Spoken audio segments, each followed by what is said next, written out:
Hola, ¿qué tal? Buenas noches y bienvenidos. Una noche más, segunda de la temporada. Se empañan las gafas, con lo cual, como estamos pues prácticamente solos en el plató, vamos a poder quitar la mascarilla un poquito. Segundo de la temporada, ya vieron que comenzábamos ayer y que en este mismo sofá se sentaban el alcalde de Oviedo, Alfredo Cantelli, y el psicosteta asturiano Ramiro Fernández. El programa de hoy va a tratar acerca de lo que venimos tratando, desde hace meses y ya cansa un poquito, que es el tema de la pandemia, el tema del coronavirus, pero es lo que nos marca la actualidad. Enfocado por un tema, y es la vuelta a clase, la vuelta a las aulas de los más pequeños de cada casa, que en líneas generales se va a producir el próximo día 22. Vamos a abordarlo desde un aspecto puramente sanitario, conociendo la opinión de un médico, la opinión de un farmacéutico y también la opinión valorativa de un informático sobre el tema de la aplicación Radar COVID. Acompáñenos porque comenzamos y a partir de ahora, ya lo saben, gel, mascarilla y adelante.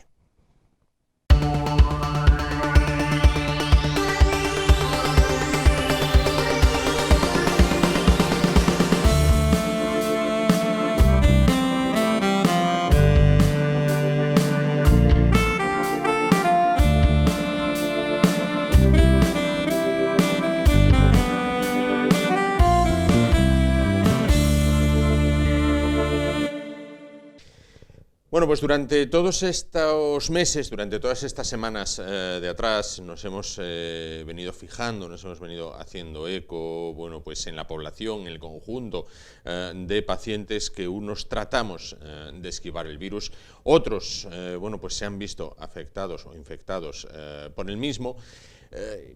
Allí estuvieron en los centros hospitalarios debatiéndose, en muchos casos, entre la vida y la muerte. Vamos a fijarnos y a recabar la opinión a continuación de los profesionales sanitarios. ¿Cuál es su valoración del momento en el que nos encontramos, de lo que se está haciendo y de lo que queda por venir, como es, por ejemplo, el inicio del curso escolar? Esa fecha que ya está marcada en el calendario de muchos hogares bajo la palabra o bajo el epígrafe, incertidumbre, ¿no? ¿Qué va a pasar cuando los pequeños atraviesen la puerta del patio rumbo a las aulas? Para hablar de todo ello se encuentra esta noche con nosotros Óscar Salinas, él es médico y secretario adjunto del SINPA. ¿Qué tal? Buenas noches. Hola, buenas noches, ¿qué tal? Entonces, ¿cuál es la foto fija que presentan los profesionales de la sanidad en Asturias respecto al virus? Yo creo que la foto fija actual la podríamos resumir con la palabra quizás de hastío. Hastío porque esto fue una cosa que nos pilló a todos realmente por sorpresa, pero no tanta sorpresa, ¿no? Digamos que todos los médicos asistenciales éramos conscientes de que ya hacía tiempo, cuando oíamos lo que pasaba en Wuhan, cuando oíamos también lo que pasaba en Italia, éramos conscientes de que esto antes o después iba a llegar a España y que iba a llegar de una forma realmente problemática. ¿Por qué? Porque nuestra propia idiosincrasia, como habitantes que somos de un país mediterráneo, digamos que somos muy dados al contacto, un tanto también dados a saltarnos las normativas, y eso nos hacía prever que esto iba a ser un problema real.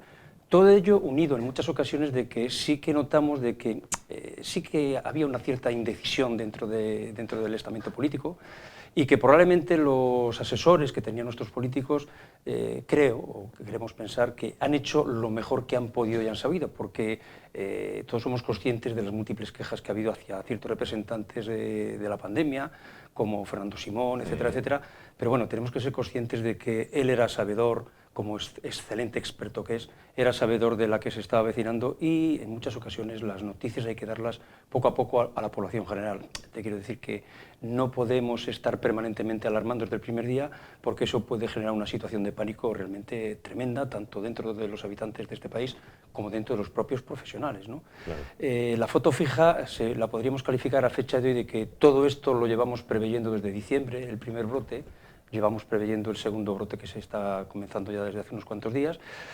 y tenemos el grandísimo problema en atención primaria, que realmente la sobrecarga asistencial nos abruma tremendamente. Es decir, ahora mismo estamos con plantillas en muchas ocasiones al 50% de lo que tenemos que estar. Yo hoy mismo por la mañana he tenido una consulta de 54 personas. Entonces nos vemos abocados a que llega un momento donde podemos cometer muchísimos errores simplemente por falta de tiempo. Claro, ante el inicio del curso escolar, bueno, pues los coles han conseguido que se refuercen las plantillas. ¿No lo consiguen la medicina? Bueno, los coles no sé si reforzan las plantillas o no, porque esta mañana en algún medio de comunicación he oído que de los no sé cuántos miles de profesores que habían pactado, luego resulta que de momento no hay, o hay mucho menos de la mitad, ¿no? El refuerzo de la plantilla nuestra es un problema porque no hay médicos en paro, es decir, las bolsas de empleo de médicos están vacías ya desde hace aproximadamente 2 años, y entonces somos los que somos, ¿no? Somos los que somos, por tanto, lo único que nos queda sería, ser capaces de diseñar algún tipo de circuito donde el médico vea lo que realmente tiene que ver el médico. Me explico. Una parte muy importante de los médicos de atención primaria, básicamente, que es a quien yo más represento, ¿no? Sí. Digamos que consumimos muchísimo tiempo en cosas que se podrían solucionar en otros estamentos. A veces van pacientes demandando urgencias que no tienen nada que ver con una urgencia, como puede ser el informe de la abuela o del padre o de la madre, sí, o de la madre. A veces es simplemente renovar unas recetas que no tiene mucho sentido que tengamos que hacerlo nosotros, pero sí que es cierto que hasta que no contactamos con el paciente no sabemos exactamente qué es la demanda que él nos va a generar.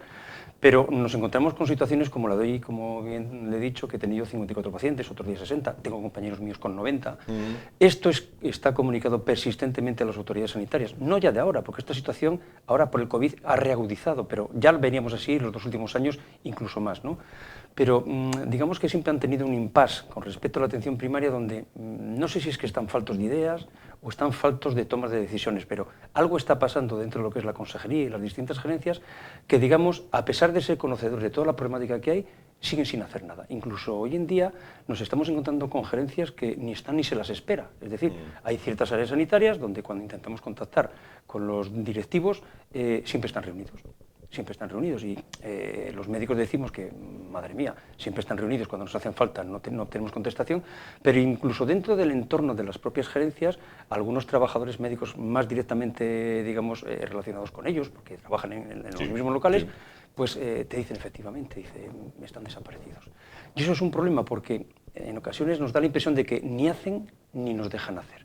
Y además, digamos, no nos habilitan el poder que deberíamos tener estructuralmente quizás para organizar al menos el sistema sanitario a nivel local, ¿no? A la microsanidad, por llamarlo de alguna forma, claro, a nivel de un centro de salud, etcétera, etcétera. Digamos que ahora mismo tenemos centros de salud que están muy bien organizados, porque coincide una serie de miembros que, bueno, digamos que se llevan bien entre ellos, están de acuerdo en muchas cosas, y tenemos otros centros de salud absolutamente desorganizados porque realmente no hay mandos. Y al no haber mandos, digamos que las cosas son difíciles de organizar. Difíciles en este caso. Bueno, cuando todo cayó en marzo, se podría aducir a que, bueno, nos pillaba la novedad encima, pero ahora, ¿cómo explicar lo que está ocurriendo en estos días? Porque ahora entiendo que no vale, es la primera vez que pasa por segunda vez.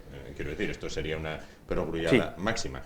¿Cómo explicar que España, un país desarrollado, perteneciente al primer mundo, con una sanidad pública de bandera, esté a la cabeza en infectados y muertos? Bueno, como he comentado un poquitín al principio, tenemos nuestra propia idiosincrasia, que sí que es cierto que puede ser equiparable a la que pueden tener los portugueses, puede ser equiparable a lo que tienen los del sur de Francia, a Italia, incluso Grecia, ¿no? Sí. Pero ¿por qué en España ha habido más contagios, ¿no? ¿Por qué ha habido más contagios? Bueno, los sistemas sanitarios de los distintos países no son exactamente igual que el español, y digamos que el sistema español tiene una accesibilidad del 100% absoluta, y en otros sistemas sanitarios no es tanta la accesibilidad como tienen. Bueno, eso por una parte puede intentar o puede desbloquear a veces lo que los sanitarios tienen que hacer con respecto a la pandemia. Sí. Pero luego, bueno, por algún extraño motivo, yo he echado de falta como ciudadano, como médico, he echado en falta el que nuestros políticos no hayan sido capaces de arrimar el hombro todos en una misma dirección. La sensación que tenemos es que se están tomando decisiones más orientadas a temas políticos que a temas de salud. A veces opinamos muchos de nosotros que el político cuando toma una decisión piensa más en cuántos votos puede ganar o perder que en realmente cuáles son las actividades a realizar, nos gusten o no nos gusten los ciudadanos, para intentar que esta pandemia, digamos, se adecue lo mejor posible a que genere un mínimo de víctimas. Sí que es cierto que en Asturias quizás se ha hecho un poquito mejor que en otras autonomías. Esa era la pregunta. ¿Por qué en Asturias las cosas van mejor? El otro día leíamos que Asturias, en un periódico nacional lo leía, que Asturias es la única región española con niveles europeos. Es decir, no es que digamos es la panacea, estamos libres de todo, no. Pero sería la única que tendría niveles europeos. La única que se salvaría de esta quema nacional. ¿Por qué? Bueno, por varios motivos. Uno, por temas geográficos, es decir, Asturias realmente a veces estamos lejos para todo. Ya Sí. vemos que tenemos que coger a veces un vuelo y tenemos que irnos a Bilbao, Santander, a Madrid, porque aquí lo tenemos complicado, ¿no? Las comunicaciones que tenemos no son precisamente muy buenas, con lo cual, digamos que salvo 3 o 4 focos que hay de turismo, el resto está suficientemente aislado. Tenemos otra buena causa para que esto haya sido así, que es el tema de la dispersión geográfica. Es decir, tenemos muchas aldeas muy pequeñitas. Tengo la impresión, porque yo además trabajo en un pueblo, en Ujo, tengo la impresión de que las personas que viven en estas aldeas probablemente sean más respetuosas que muchas personas de las ciudades. Aparte de que encima tienen menos contactos, sobre todo porque tienen mucho más espacio físico. Es decir, es entendible de que un señor se mete en Madrid en un vagón de metro a las 7 de la mañana para ir a trabajar y a las 7 de la tarde para volver del trabajo y puede montar unos contagios tremendos. Afortunadamente en Asturias eso no lo tenemos. Es decir, tenemos, digamos, lo que es la zona central, pero que sigue siendo muy dispersa, con 3 focos muy grandes, Gijón, Oviedo, Avilés, y luego si queremos un poquito las cuencas, y digamos que tenemos muchas autopistas por donde ir y tenemos muchos medios de comunicación por donde ir. Y eso ha jugado a nuestro favor. También ha jugado a nuestro favor el que quizás nos movemos en una autonomía donde el envejecimiento de la población hace por una parte que nuestros abuelos se extremen más las medidas, pero también es verdad que tenemos menos centros de trabajo, sobre todo multitudinarios. Es decir, con lo cual, si sumamos la dispersión geográfica, nuestros abuelos que están, digamos, con muchos cuidados, y además no tendremos grandes centros de trabajo, hombre, son puntos a favor para que eso haya sido así. Y sí que es cierto de que esa dispersión geográfica conlleva otra parte muy importante, que es la dispersión sobre todo los médicos de atención primaria. Es decir, no nos tenemos que juntar todos en un núcleo para ir todos al médico, sino que hay distintos consultorios periféricos. Eso ha favorecido en cierta medida que el control haya sido posible, al no tener que ir muchas personas, algunas de ellas infectadas, a un mismo centro de salud, sino que cada uno en su consultorio local o en su consultorio del pueblo ha podido solucionar sus problemas de salud sin tener que acudir a un sitio más grande corriendo el peligro de que se haya infectado, claro. Bueno, ¿considera que corremos el riesgo de que, si bien actualmente todo el mundo está concienciado en el uso de la mascarilla, corremos el riesgo de que la gente vaya cansando de ese uso y cada vez se hagan con más adeptos estas teorías de: es que, por ejemplo, en Alemania no hay que usarla por la calle y tienen menos muertos que nosotros; es que, por ejemplo, en Inglaterra hacen esto; es que en Francia hacen esto otro; es que aquí... Primer problema, las cifras. Cada país da unas cifras que la fiabilidad que me ofrecen es realmente bastante baja. Es decir, unos pueden dar unas cifras muy pequeñas porque les conviene políticamente, otros incluso las pueden exagerar, no lo sé, porque también políticamente les puede convenir, ¿no? Lo que sí es cierto es que cuando nos comparamos con otros países tenemos que tener en cuenta una cosa básica. Es decir, la cercanía de las relaciones interpersonales en otros países no tiene nada que ver con nosotros. Son muy distintas. Cualquiera que haya ido por Europa, empezamos a ver el tema de hostelería, hay muchísimos menos bares de los que puede haber en España, con lo cual quiere decir que hay menos riesgos de contagio, ¿no? Y luego la gente siempre guarda mucho más las formas y mucho más las distancias con respecto a los demás, incluso dentro de la propia familia. Y en muchos países europeos a las 7 de la tarde no hay nadie por la calle. Y a las 5. Y a las 5 muchas veces se cierra, se acabó el chiringuito, cada uno se mete en casa y no es como aquí, que en vez de meterte en casa vas a la par de al lado a ver si te tomas una cañita con los compañeros del trabajo o con los amigos que has quedado. Es decir, es totalmente distinto, ¿no? Entonces, las mascarillas, ¿qué ha ocurrido? Yo sí que vi que la gente se relajó mucho en cuanto a que se acabó el confinamiento, ¿no? Y de hecho todavía se suele ver sobre todo en gente joven. Hay, yo creo que algunas medidas que están mal tomadas, ¿no? Tremendamente mal tomadas. Eso de que yo voy caminando con mi mujer por la calle y tengo que llevar la mascarilla y no hay nadie a mi alrededor en 40 metros a la redonda, y resulta que luego me meto a un bar o a una terraza y me quito la mascarilla y tengo 20, 30 personas a metro y pico, en teoría, porque luego la realidad es mucho menos, ¿no? Porque vemos que está puesta una mesa aquí y la siguiente está al lado, con lo cual digamos que hay ciertas discordancias en lo referente a la normativa de las mascarillas. Yo creo que ahora mismo la gente está siendo consciente de que esto está aumentando, y yo al menos en la consulta no estoy viendo que las personas ahora mismo, que nuestros usuarios se estén dejando del tema de las mascarillas. Nosotros lo reforzamos todo lo que podemos, siempre hay gente que quiere no llevarla, algunos incluso con trabajos de riesgo, carnicerías, supermercados, etcétera. Pero bueno, yo de momento y los compañeros que yo conozco estamos diciendo que hoy en día motivos para no llevar mascarilla prácticamente no existen. Creo que fue un error. La norma que sacó el gobierno de una declaración responsable en la cual eximía de toda punidad a quien no lleva una mascarilla diciendo: yo es que la mascarilla me molesta, una declaración responsable y entonces no me la pongo, yo en mi opinión y en la opinión de los médicos es un error.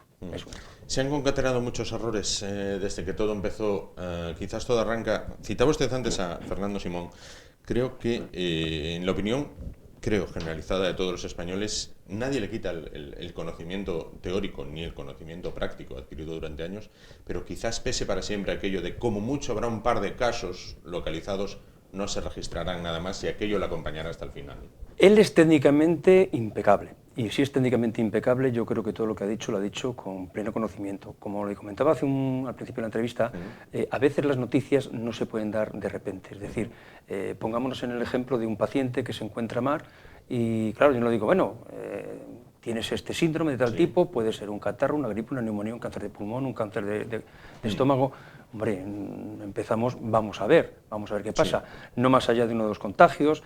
Yo creo que también, mi opinión personal, creo que Fernando Simón se ha tenido que debatir dentro del mundo de la política, que probablemente no es lo suyo. Recordemos que es un personaje que le puso el PP y hoy en día, mandando el PSOE y Podemos, sigue estando ahí.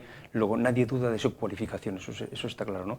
Pero quizás él se ha tenido que mover en el terreno de la política, es decir, ¿cómo voy haciendo yo las cosas para no generar una alarma social que pueda provocar revueltas y una serie de problemas tremendos? Y poco a poco vamos metiendo a la población en vereda de qué es lo que está pasando. ¿Qué habría logrado Fernando Simón si el primer día, cuando se empezó a comentar y salió en la tele, hubiese dicho que esto iba a afectar a 500.000 de españoles y que nos iba a generar 40.000 muertos? Yo creo que lo único que habría logrado sería una revuelta tremenda. Probablemente habría pánico, habría multitud de gente que dejaría de ir a los trabajos, habría multitud de gente que migraría de unas zonas a otras para, digamos, salvarse entre comillas de la quema. Y yo creo que eso ha tenido que dosificarlo. Luego no nos confundamos, esto es la primera vez que pasa, ¿no? Con lo cual, cuando es la primera vez que pasa una situación como esta, hay errores que luego, lógicamente, habrá que modificarlos, ¿no? Y una vez que se valoren qué es lo que se ha hecho y cómo se ha hecho. Y yo creo que esto es lo que Fernando Simón se ha tenido que enfrentar de entrada, a un desconocimiento, porque no es lo mismo una epidemia de este tipo ébola o lo que sea, en el tercer mundo, digamos, con poblaciones de otro tipo, que cuando eso lo manejas en el primer mundo. Cuando eso lo manejas en el primer mundo... Las revueltas fueron con el ébola y hubo un muerto y un perro sacrificado. Claro. Pero que, hubo más revuelta con el ébola pero el control del ébola era mucho más fácil que este, tremendamente más fácil, ¿no? Y se pusieron las medidas desde el primer día. Aquí no es que no se hayan puesto las medidas desde el primer día, pero sobre todo es que estamos hablando de un virus que se transmite a través del aire. Y un virus que se transmite a través del aire es complicado realmente de contener. Correcto. ¿Qué les va a pasar en las consultas cuando llegue la época de la gripe normal, de la gripe de todos los años? Excelente pregunta. Se lo llevamos preguntando a nuestro sistema sanitario local durante mucho tiempo. Le estamos diciendo que tome alguna actitud, porque nos vamos a juntar lo que tenemos normalmente, más la gripe, más, sin duda alguna, van a subir los casos de COVID. Claro, si yo un día como hoy he visto 54, no me quiero imaginar lo que puede pasar dentro de 2 meses. Claro. Esto hay que cambiarlo de alguna manera. Profesionales médicos no tenemos, luego no se trata de un problema de voy a contratar más médicos. ¿Que quizás tengamos que trabajar más horas? Pues hombre, yo le puedo decir que todos los días me siento a las 8 o 10 de la mañana en mi silla y me levanto para hacer 1 o 2 domicilios, a veces he tenido suerte y no he tenido que hacer ninguno, hasta las 3 menos 10. Y eso es un problema muy serio. Y además trabajando con prisas, lo cual genera un grado de estrés y un grado de tensión que es difícil de sobrellevar, ¿no? Yo creo que ahora mismo la impresión que tenemos es que no saben qué hacer porque hay que tomar decisiones importantes. Y hay que tomar decisiones importantes donde va a haber que mover a colectivos que tradicionalmente están acostumbrados a hacer determinados roles y que de repente esos roles, en nuestra opinión, deben ser cambiados. Y volvemos otra vez un poquito al principio. Al médico tiene que llegar lo que solo el médico sabe resolver. No todas las cosas tienen que ir al médico. Es decir, el informe de la abuela, que encima tenemos aparatos informáticos que están ahí y es dar una tecla y como mucho, pues hombre, yo igual tengo que coger y pasar a firmarlo. O bueno, no nos olvidemos que nos encontramos en el mundo de la era digital donde la firma electrónica ya está. Ni siquiera tendría que firmarlo, ¿no? Si yo autorizo que se hagan X informes salen para adelante y se acabó. Entonces, eso es donde tienen que repensarlo, porque en un centro de salud, por ejemplo, están implicados médicos, enfermeras, trabajadores sociales, están implicados también celadores, los auxiliares administrativos, y entonces o hacemos una visión global de todo este conjunto para, digamos, liberar al médico de funciones que no debe hacer, o si no estamos abocados de nuevo a una tragedia. ¿Se valora abrir por la tarde? El problema no es abrir por la tarde. ¿Con quién abrimos por la tarde? Porque para abrir por la tarde somos los mismos, luego tendrían que ser los efectivos que estamos ahora mismo trabajando, trabajar por la tarde. Bueno, se puede hacer, pero luego viene el segundo problema. ¿Hay fondos para ello o no hay fondos para ello, ¿no? Y en caso de que haya fondos, ¿va a ser a una remuneración adecuada? ¿No va a ser a una remuneración adecuada? Entonces, ahí está el problema.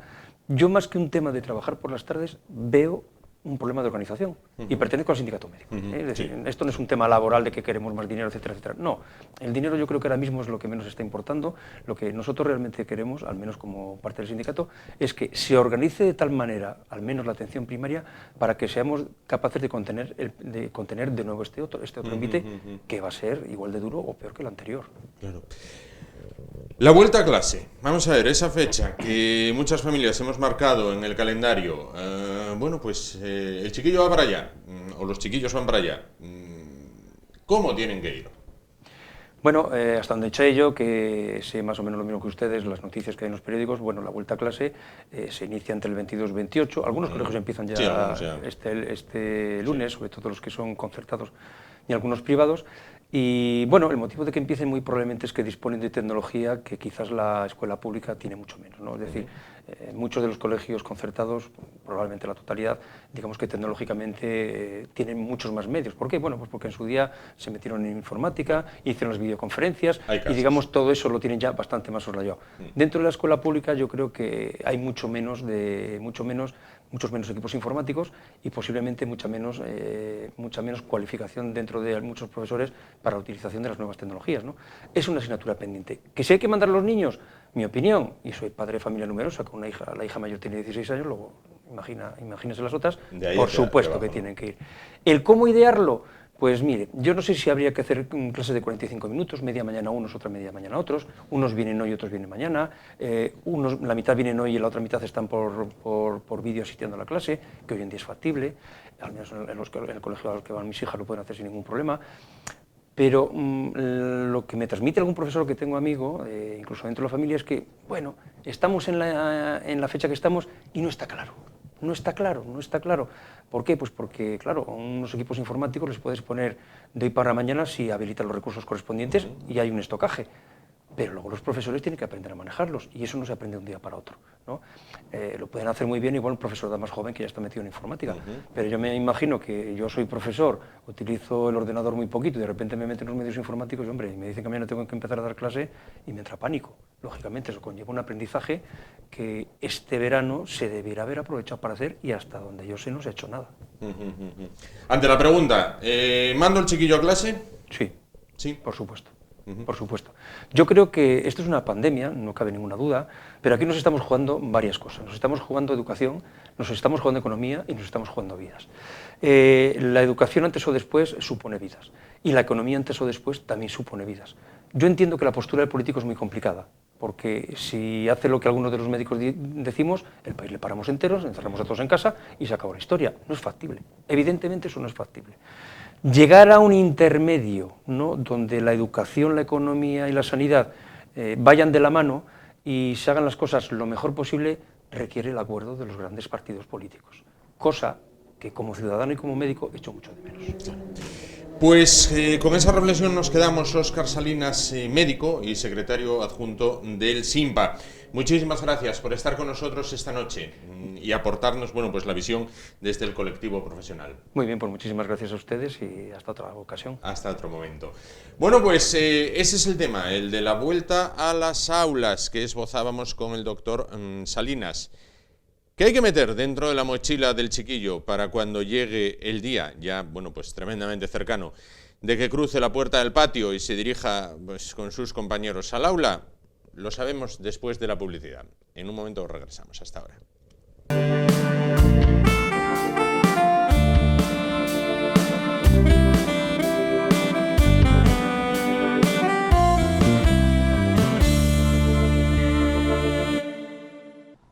Continuamos, atravesamos ya el Ecuador, o llegamos ya al Ecuador del programa, y después de hablar con el médico, después de estar en el médico, a donde tenemos que irnos es a la farmacia, porque, como saben, pues sobremanera aquellos que tienen niños en edad escolar, la vuelta a clase, el inicio de curso, está a la vuelta de la esquina. Un inicio de curso distinto, del cual hablaremos mañana con los sectores implicados, pero en el que hoy, a la hora de hablar con el farmacéutico, en este caso con José Obeso, de la farmacia de Ana, en la calle Silla del Rey de Oviedo, bueno, pues queremos saber, sobre todo aquellos que somos padres, pues si este año en la mochila del chiquillo hay que meter algunos elementos imprescindibles, y si es así, ¿cuáles y de qué manera? Bueno, pues les saludamos ya a esta hora de la noche, José Obeso, farmacéutico de la farmacia de Ana, en la calle Silla del Rey de Oviedo. ¿Qué tal? Buenas noches. Hola, buenas noches, Juan. Bueno, vuelta a la actividad, José, hablábamos al inicio del verano, me decías, bueno, la gente está más tranquila, ya no hay aquel pánico, ya no hay aquellas aglomeraciones, colas, todo el mundo buscando la mascarilla, todo el mundo agotando los geles. Bueno, aquello era a principio de verano, cuando parecía que pintaba mejor la cosa. ¿Cuál es la situación ahora que vosotros percibís a pie de mostrador en la farmacia? Bueno, la situación no cambió en exceso, por lo menos aquí en Asturias. No sé cómo estarán, o tenemos informaciones de cómo están en otras comunidades, pero en Asturias la verdad que está bastante tranquilo, al menos en Oviedo. Sí que hay pues esa necesidad de saber, de que nos den unas pautas, de la incertidumbre ahora con el cole, con cómo se va a gestionar todo, en los centros de salud también. En Oviedo funcionan todos, pero en las zonas rurales están empezando a abrir después de varios meses en los que algunos estuvieron cerrados. Entonces, bueno, sobre todo hay incertidumbre, no hay psicosis como en aquellos momentos, pero bueno, la situación no es la ideal, por supuesto. Nos gustaría tener unas pautas claras, unos protocolos claros, incluso desde hace meses, pero bueno, ni en las escuelas los hay, ni en sanidad, ni en muchos sitios. Entonces tenemos que ir capeando el temporal como podemos y dando las mejores soluciones posibles a los pacientes. Claro. Bueno, vamos a hablar un poco de esa vuelta al cole en lo que atañe a lo que tienen que llevar los chiquillos. En algunos colegios se han realizado algunas indicaciones de qué tienen que llevar, pero vosotros, como profesionales de la farmacia, y en tu caso incluso como padre, ¿qué meterías en la mochila del niño a la hora de que el próximo lunes, bueno, pues traspase la puerta del colegio? Bueno, ante todo, sobre todo llamar a la calma, no es tan peligrosa la situación como para que nos genere un estrés adicional que un niño vaya al cole, eso vaya por delante.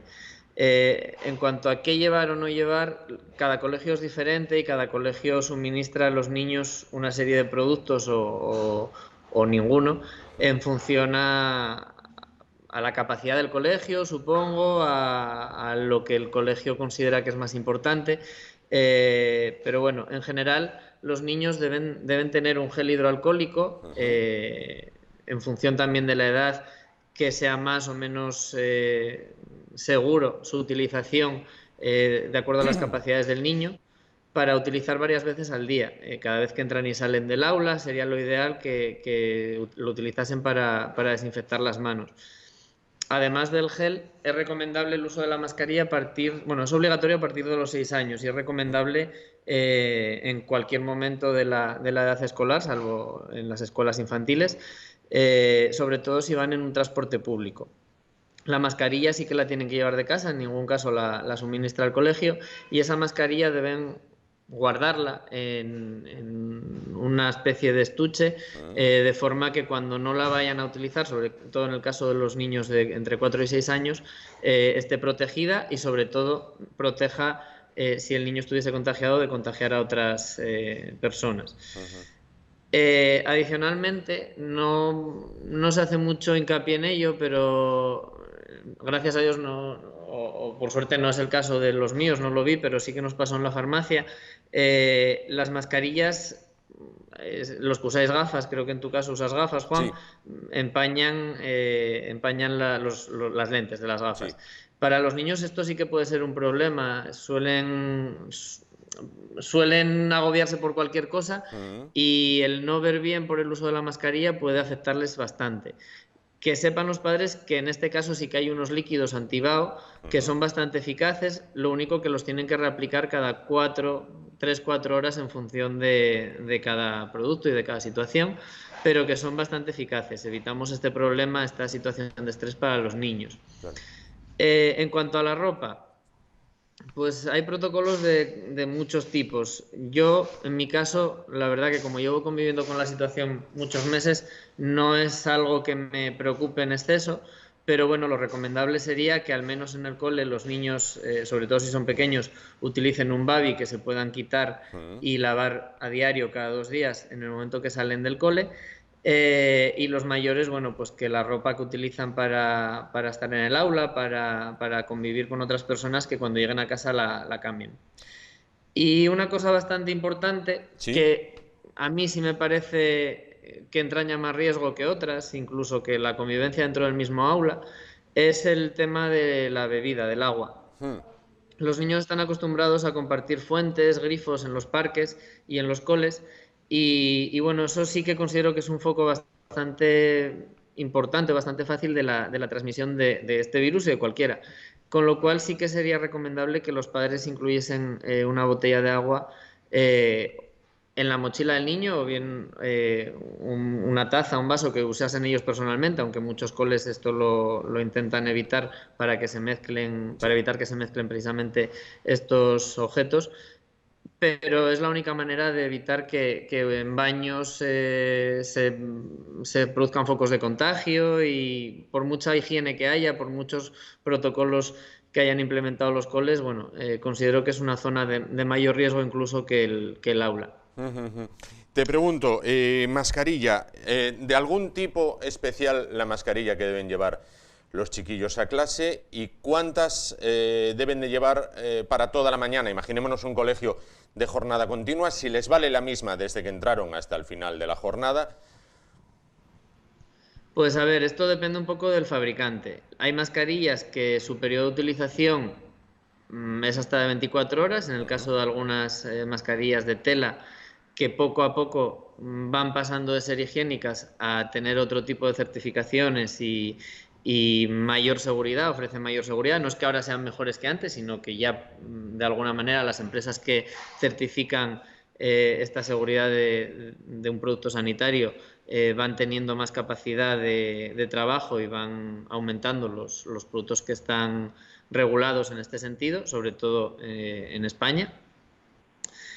Como digo, las hay de tela que tienen una validez o una utilización de hasta 24 horas, las hay que no pasan de las 4 horas.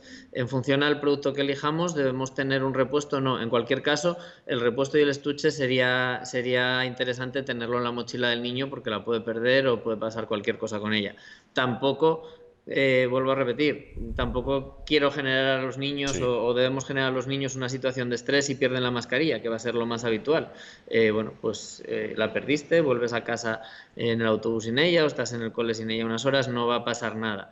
Al final estamos hablando de intentar evitar una transmisión comunitaria, porque un individuo por una situación concreta no la tenga, no, bajamos a sacar la basura sin mascarilla y ya estamos preocupados.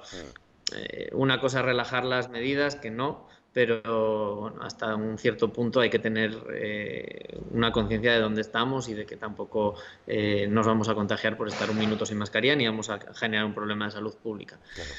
Al tratarse, sí, perdona. Hay mascarillas higiénicas también. Yo en este caso para los niños no las recomendaría, porque habría que cambiarlas cada día y bueno, quizá para ellos sea más difícil de controlar.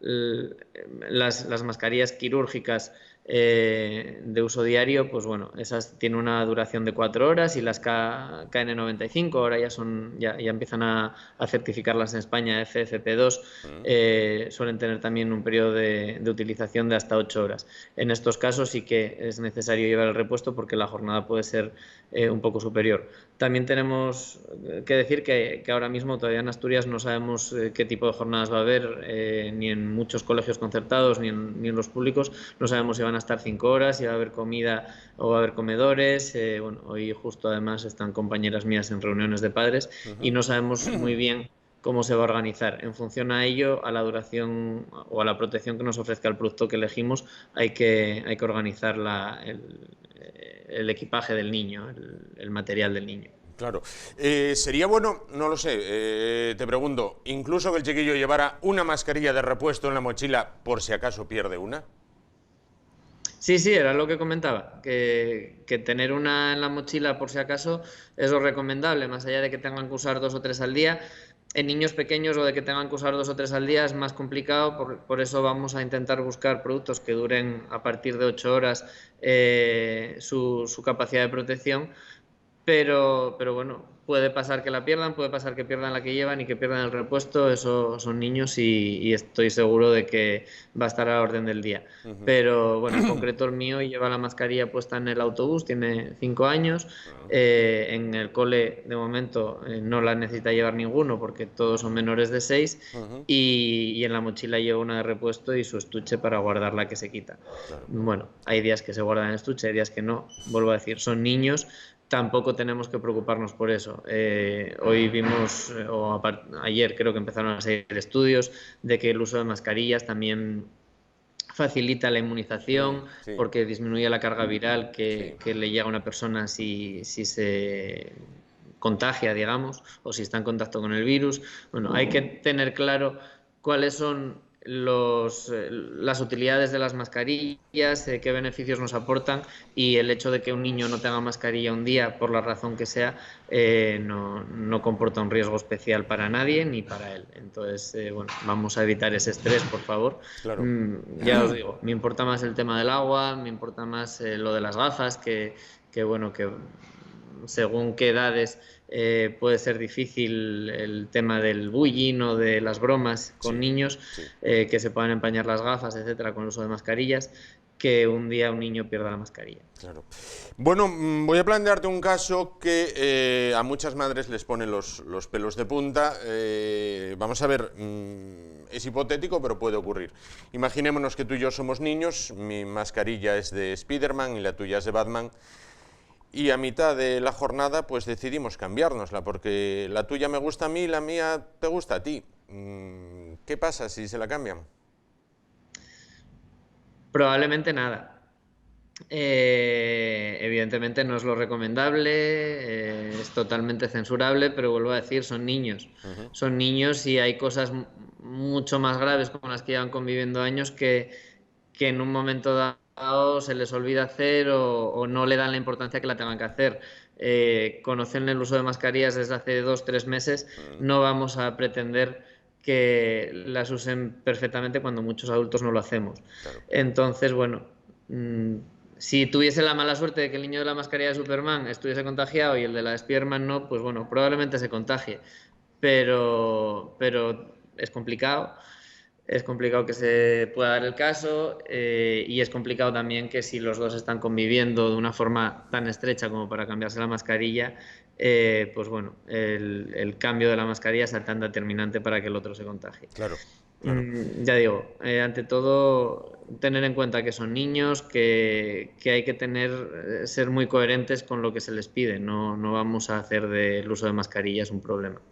Quería preguntarte también, ha habido mucha controversia desde que llegó lamentablemente el tema del coronavirus a España. Primero se dijo que los niños estaban libres de todo pecado y de todo peligro, que no lo sufrían, sí podían transmitirlo, pero no lo manifestaban. Ahora parece que, bueno, dicen no, también lo pueden sufrir. Bueno, ¿hay alguna forma de lograr una inmunización, aunque sea, bueno, pues de la mejor manera posible de esta población infantil? Sí que la hay. Este punto es bastante más importante que todo lo que llevamos referido hasta ahora, incluso lo que comentan desde las instituciones. Sí. Yo creo que ahí tenemos mucha más capacidad de actuación que con el tema de la desinfección. Simplemente hay que tener unas pautas claras de cómo actuar y ya está. Pero el tema de la inmunidad de los niños, igual que la de los adultos, es un tema clave y ahí sí que tenemos mucha capacidad de acción. Sí. Lo primero es valorar el estado de salud del niño. Hay niños o hay adultos incluso que tienen pues un desequilibrio de base, que esto va a generar problemas inmunitarios a largo plazo. Siempre hablo del intestino, al final es nuestro segundo cerebro y la inmunidad empieza también por el intestino, con lo cual está bien tener en mente el método CRECE, empezar por la regeneración del intestino, por curar ese intestino. A continuación de curarlo, como digo, regenerarlo con el uso de probióticos y de prebióticos, disminuir esas heridas, esa inflamación que pueda tener y regenerarlo con las sustancias o con las bacterias que tiene que haber en esa localización para que generen los compuestos necesarios y la base, digamos, de inmunidad necesaria. A partir de ahí, pues poco a poco complementarlo con las sustancias que consideramos, siempre de acuerdo con un profesional, que al niño le pueden faltar en la dieta, ya sean vitaminas, cofactores, etcétera. Estimularlo con el uso de productos análogos a las vacunas. No son vacunas, evidentemente, son mucho más menos potentes y mucho más fáciles de utilizar. Hay diferentes, los hay químicos, los hay naturales, y lo que hacen es mantener el estado inmunitario en un, digamos, tono de alarma por si acaso pasa algo. Y luego, lo más importante de todo, una vez que se consigue esto, tanto educar a los padres como al niño, o a los adultos directamente, en tener un estilo de vida, unas medidas higiénico-dietéticas y unas medidas nutricionales adecuadas para que este estado se mantenga en una situación óptima. Muchas veces el tipo de alimentación y la ausencia de actividad deportiva o actividad física al final repercute directamente sobre la inmunidad. No vamos a estar preparados para hacer frente a cualquier infección. Y hay que tener en cuenta que evitar la infección es complicado, porque si estamos en contacto con una persona infectada en un contacto estrecho, va a ser fácil que el virus, que o cualquier virus o cualquier bacteria o cualquier patógeno entre en contacto con nosotros. Pero cómo respondamos nosotros sí que es importante. Leemos noticias y hablan de cargas virales, de inóculos, Al final, si estamos bien protegidos, la carga viral que nos va a llegar va a ser mucho más limitada, la enfermedad va a ser mucho más llevadera y al final, bueno, pues la calidad de vida y de cómo se gestiona esa enfermedad va a ser mucho más favorable para el niño, en este caso, que es el que nos ocupa, o para cualquier adulto, que si está en una situación mala. Estamos leyendo noticias a diario de que hay unas personas de riesgo, pues son las inmunodeprimidas, los ancianos, etcétera. Es por algo. Su sistema inmunitario no responde como debe, tanto por defecto como por exceso.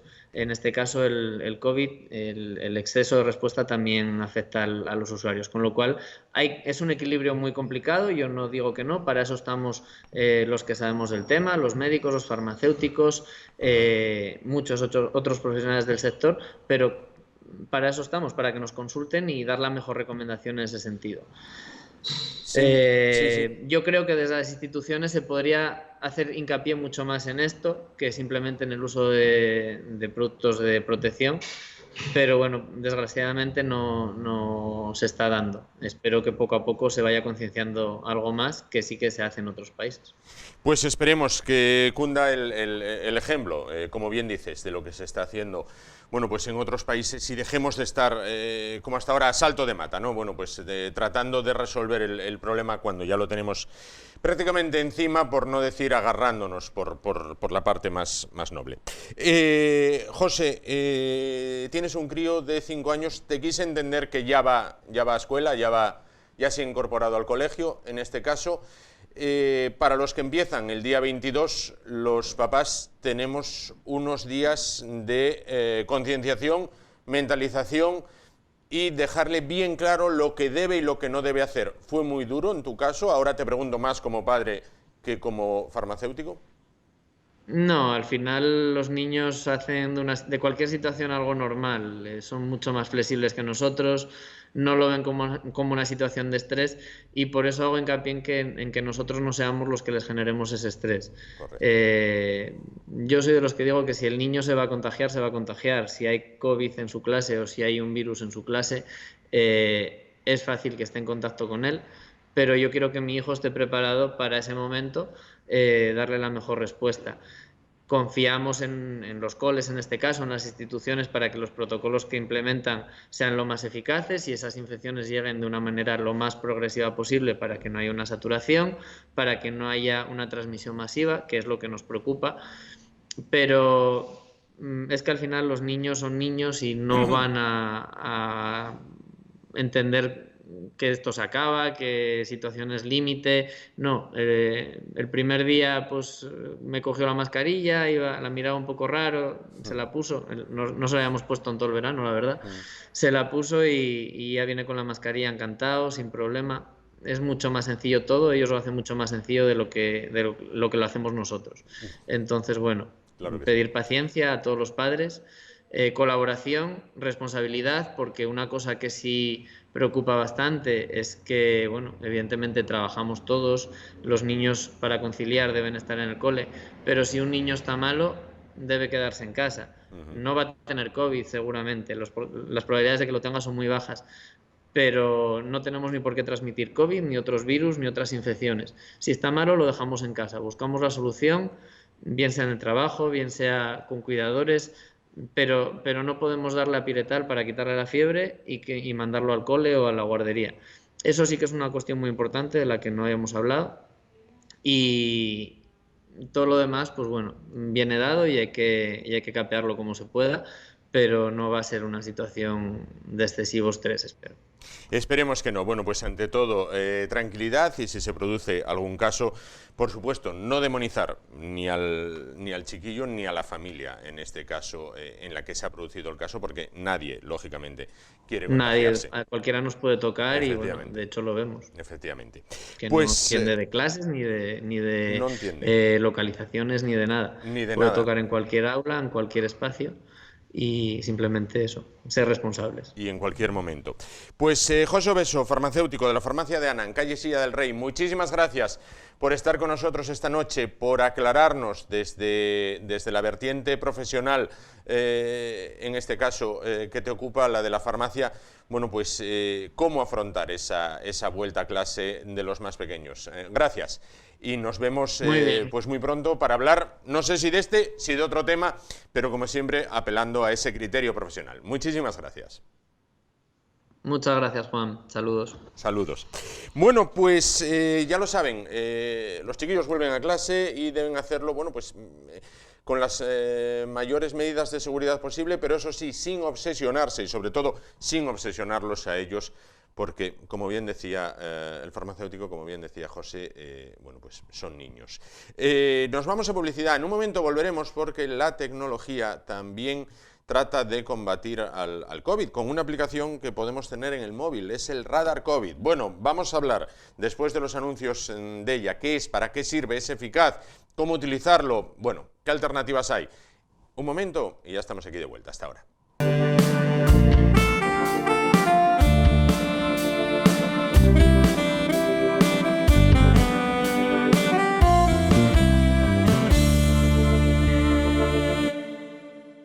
Bien, pues vamos a encarar ya la recta final de este programa en el que hemos hablado con un médico, con un farmacéutico, y vamos a hablar a continuación de aplicaciones en el móvil, donde son todas las aplicaciones del mundo, aplicaciones que tienen que ver, en este caso, con la salud. Quizás algunos de ustedes ya hayan oído, bueno, pues hablar de ella, quizás muchos incluso, hasta la tengan instalada en el móvil, y tiene que ver con el coronavirus. Vamos a hablar de la aplicación Radar COVID. Bueno, pues para hablar de este tema, para hablar, siempre que hablamos de estas tecnologías, se encuentra esta noche con nosotros un hombre que además de fútbol sabe y mucho de estas aplicaciones. Bueno, pues Pedro Ayongo, ¿qué tal? Buenas noches. Muy buenas noches, Juan. Un placer estar aquí en el plató. Los últimos programas los habíamos hecho online. Esto es mucho mejor estar aquí. Te veo verano total. Bueno, los últimos resquicios, ¿no? Sí. Hasta octubre. Intentaremos aguantar un poco el sol que nos quede en esta tierra de Asturias. Efectivamente. ¿Todo bien, verano? Todo bien, todo correcto. Y bueno, cargando pilas para empezar la nueva temporada de todo lo que nos va a acontecer, ¿no? Efectivamente. Bueno, vamos a hablar hoy no de fútbol, no del equipo de sus amores, del Real Sporting de Gijón, sino de Radar COVID, en este caso. Bueno, ¿qué es Radar COVID? Para aquellos que no lo conozcan o no lo tengan aún instalado en el móvil. En rasgos generales, Radar COVID es una aplicación más, es una app más, que tanto se puede instalar en dispositivos iOS, Apple como en dispositivos Android, que son todos los demás. Correcto. Es una aplicación que fue impulsada por el Ministerio de Sanidad, sí, y ya está implantada en ciertas comunidades autónomas. Sí es verdad que cualquier usuario se la puede descargar, pero en Asturias, pues hasta dentro de 10-15 días no va a tener las funcionalidades para que sea útil y para que tenga pues la función por la que se ha diseñado. Correcto. ¿Es gratuita de la descarga, la instalación? Es todo gratuito, no tiene ningún coste y bueno, su funcionamiento es muy sencillo porque el usuario no tiene que hacer absolutamente nada, simplemente te la descargas, aceptas y en el momento que está instalada tienes que tener activado el Bluetooth, porque luego comentaremos un poquito más cómo funciona, pero tú no tienes que hacer absolutamente nada. Bueno, ¿y para qué sirve y cómo se maneja? Vamos a ver. La aplicación tú te la descargas. Sí. Aceptas una serie de permisos, como todas las aplicaciones. Sí es verdad que aquí hubo ciertas discrepancias por el tema de la privacidad. Yo estuve leyendo las condiciones y no deja de ser una aplicación más. Existen otras aplicaciones que todos tenemos, como puede ser el Google Maps mismamente. Te voy a poner un ejemplo. Yo en cuanto salga del plató, seguramente Google me pregunte qué me ha parecido mi visita a esa Asturias Televisión. Es decir, que bien, claro. Google, bueno, ya ver lo que digo. Bueno. Google sabe perfectamente que yo estuve aquí. Si luego voy a tomar un café a cualquiera de las cafeterías de Oviedo, me va a preguntar lo mismo. Sí. Por lo tanto, el tema de la geolocalización, hay otras aplicaciones que lo están haciendo. Esto lo dejaron muy claro desde el principio, el tema de la privacidad. Y básicamente, Radar COVID lo que hace es una persona que da positivo en coronavirus, sí, cuando el ministerio, o en este caso el UCA, vamos a centrarlo por Asturias, ¿no? Te dice, oye, tú eres positivo, te van a dar un código, una serie de números alfanuméricos, serán unas letras y unos números que tú tienes que introducir dentro de tu aplicación. ¿Para qué? Para que ese código es tu identificador dentro de la aplicación. Sí. Por ley de protección de datos no vamos a poner ni nombre de la persona, ni DNI, ni nada. Entonces, cualquier persona que tenga el radar COVID activado y haya estado cerca de ti 15 días atrás, sí, a una distancia de 1,5 metros, 2 metros, más de 15 minutos, sí, le va a llegar un aviso de que es posiblemente un portador del coronavirus. ¿Qué tiene que hacer esa persona? Pues llamar a los teléfonos que están habilitados y ahí le van a informar de los pasos a seguir. ¿Por qué? Porque muchas comunidades pues directamente no te van a hacer el PCR. Claro. Bueno, pues seguramente te van a preguntar si tienes alguna sintomatología, si alguien en tu familia está experimentando los síntomas, si alguien en tu familia ya tuvo el COVID. Es decir, no deja de ser una herramienta más como complemento a todo el tema de rastreadores y demás que está viendo. Vamos a ver, tiene que contar con la colaboración necesaria de la persona. La persona en este caso es fundamental. ¿Yo qué hubiera hecho? Sí. Yo no hubiera hecho tan partícipe a la persona. ¿Por qué?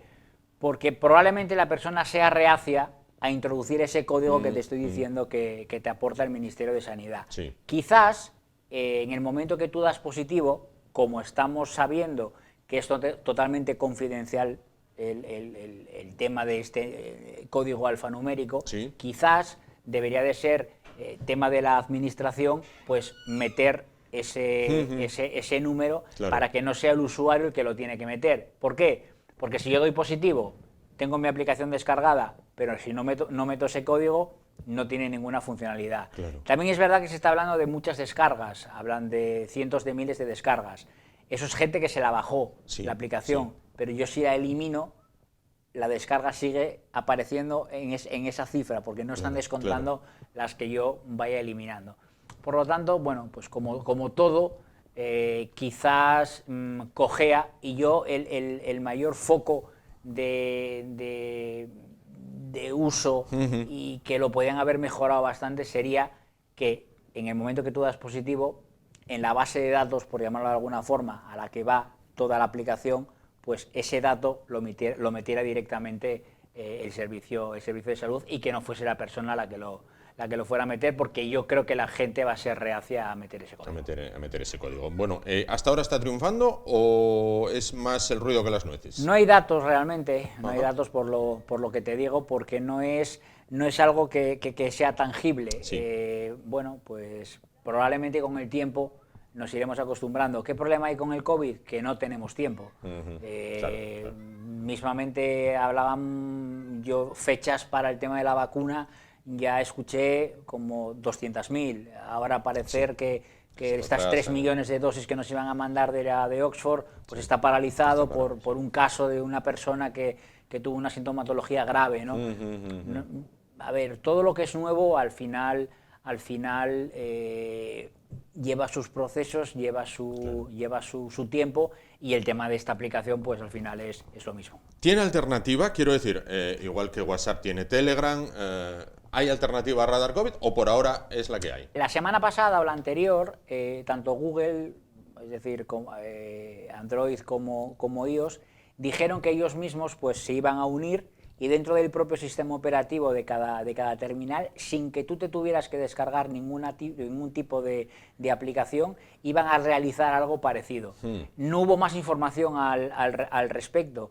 Yo creo que las cosas van a ir por ahí, que dentro del propio sistema operativo se va a implantar algo para que, lo que decíamos antes, para que el usuario no tenga que hacer nada y se vaya volcando cierta información, pues hecho por el tema del rastreo, porque lo único que te hace es decirte que estuviste cerca de alguien que dio positivo y que tengas que tomar las medidas que ellos te aconsejen. Aprovechando tu presencia, te quiero preguntar también por un tema que yo no sé si tiene que ver con la tecnología o con la superchería, en este caso. Destacados magísters, doctores, como Miguel Bosé, vinculan el coronavirus con la tecnología 5G. ¿Esto es como vincular la fabada con la gasolina? Yo a mucha gente se lo digo, y digo, ¿y por qué lo vinculan con el 5G y no con el 4G? Cuando la única diferencia que existe realmente entre el 4G y el 5G es la velocidad. Es decir, empezamos con GPRS, allá por los tiempos de las Blackberries. Luego llegó el 3G, que nos aumentaba la velocidad de descarga y la velocidad de subida. Luego llegó el 4G, que siguió aumentando esa velocidad de descarga y la velocidad de subida. Llega el 5G y lo que hace es que aumenta de manera exponencial. Al aumentar la velocidad, yo no veo la relación entre un aumento de velocidad de una tecnología que ya existe con una enfermedad así. Yo realmente, pues estos negacionistas, ¿no?, que están tan de moda, incluso que se están manifestando antimascarillas, yo realmente eso no le veo ningún fundamento, y el tema de Miguel Bosé, pues bueno, tampoco lo voy a calificar, porque creo que se descalifica él mismo con sus declaraciones en sus redes sociales. En efecto. Por otra parte, pregunta a la gente, me dicen, pregúntale por el fútbol, ¿cuándo volvéis? Si todo va bien, volveremos en el mes de octubre. Vamos a dejar pasar unos primeros partidos, unas primeras jornadas, al igual que hicimos el año pasado. Esperemos que este año, cuando volvamos, pues las cosas no estén tan negras como cuando volvimos el año pasado. Recordemos que en los 5 primeros partidos de la temporada pasada el Real Oviedo solo había sacado un punto. Esperemos que este año pues por lo menos tengamos algún puntito más en el casillero y ocupemos unas plazas un poquito más altas, y bueno, la verdad que con ganas, con ilusión, como siempre, con fuerza, y bueno, el formato no va a diferir mucho de lo que hubo temporadas atrás, porque como se suele decir, cuando algo funciona, no lo toques. No tocarlo. Eso deberían hacerlo los entrenadores también. Bueno, hablaremos más adelante de lo que es el programa de fútbol. Ellos mismos, sus protagonistas, sus conductores, nos lo presentarán. Pedro, nada más que señalar que darte las gracias, que esperar que no tengamos que hablar de sistemas de comunicación de tecnología en la red, porque eso significaría que volvemos al confinamiento, y ninguno queremos volver al confinamiento, ¿verdad? En este caso, lo único que sí te voy a incidir en que cuando salgas y el teléfono te diga qué tal ahí, bien, ¿no? Sí, pues sí. Yo creo que sí, porque es tu casa también. Estar aquí es como estar en casa. Un tema también que te quiero preguntar, que también quizás, como en el tema de los negacionistas, raye la superchería. Vamos a ver. Esto lo comenta mucha gente, si bien no deja de ser un poco comentario de barra, ¿vale? Imaginémonos que, por ejemplo, estamos tú, yo y 2 personas más, bueno, pues hablando de motos, marcas de motos. Yamaha, Kawasaki, Suzuki, no sé qué. Simplemente estamos hablando, ¿vale? No estamos empleando el teléfono móvil, no estamos mandándonos un WhatsApp, mira el modelo, mira este modelo, nos mandamos fotos. Mira. ¿Qué ocurre cuando 15 minutos más tarde nos entra una publicidad de motos en el móvil? Ahí puedes pensar dos cosas. La primera, que es fruto de la casualidad. ¿Que no existe? Que la casualidad, como sabemos bien tú y yo, que no existe. Y otra, te voy a poner un ejemplo, que creo que ya lo comentamos alguna vez. La aplicación de la Liga, sí. La aplicación de la Liga, cuando tú estás autorizando los permisos, lo que hablábamos antes del COVID, que al final le estamos dando todos al siguiente, porque como te pongas a leer toda la parrafada, no acabas en un par de horas, le estás autorizando a que cuando ellos quieran te abran el micro de tu teléfono y puedan llegar a escuchar lo que se está hablando. Esto lo hacían pues para captar ciertos establecimientos que pudieran tener el fútbol no de manera legal, ¿no?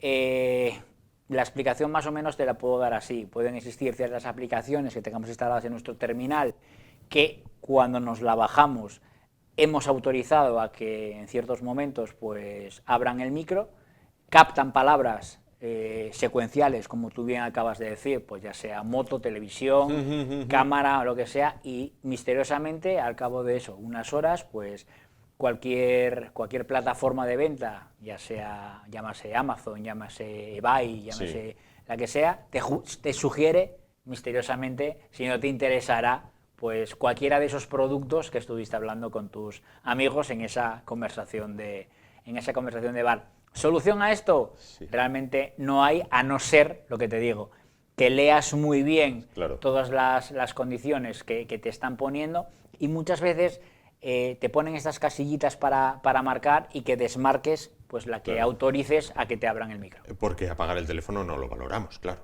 Hombre, yo creo que apagar el teléfono a día de hoy, a no ser que gente que lo hace por las noches o cuando tienes una reunión, o nosotros ahora cuando estamos en la entrevista, que generalmente lo ponemos en modo avión o silenciado para que no moleste, yo creo que el teléfono a día de hoy... Bueno, yo así todo voy a ver si funciona, vamos a ver. Quiero cobrar más.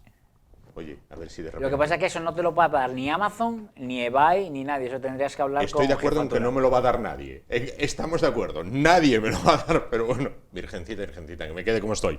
Bueno, Pedro, muchísimas gracias por estar con nosotros y aclararnos, bueno, lo que es esto de radar COVID.